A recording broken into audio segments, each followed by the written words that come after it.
Naugdaw ang usa ka ukay-ukayan lakip usa ka balay human nasunog sa Tampakan na South Cotabato. Nadamay sab sa maong sunog ang katapad nga bodega sa hardware. Kapin 11 million pesos nga danyos natala sa BFP. Aniyan dugang detalye. Sa aerial video, makita ang kadako sa kalayo nga milamoy sa usa ka compound sa barangay Poblasyon Tampakan South Cotabato nga nahitabo pasado alas 10 sa gabi niadtong Huwebes.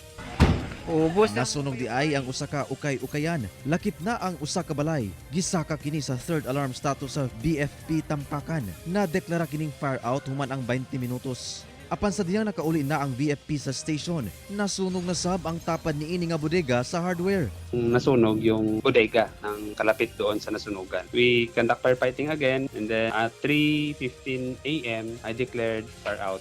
Nasunog ang sulod sa mga bodega ang mga baligyang plywood, plastic PVC ug ubang paninda sa hardware. Gibana-bana ang mabot sa kapin 11 million pesos ang danyo sa sunog. Hinuon walay angol sa insidente. Matod sa BFP, ginaimbestigahan pa kung dunay nagsunog sa maong lugar. Yung sasabi mo na may nagsunog, siguro pwede, but tinitingnan pa natin yung mga possible talaga kasi pag may nagsunog, may mga bakas or may mga nakakita. Under investigation pa. Ginakuhaan pa og payag sa GMA Regional TV1 Mindanao ang tag-iya sa maong hardware ug balay nga nasunugan. Lakip na ang tag-iya sa maong ukay-ukayan. Kauban si Gary Balantay ug Bong Vicencio, Efren Mamak.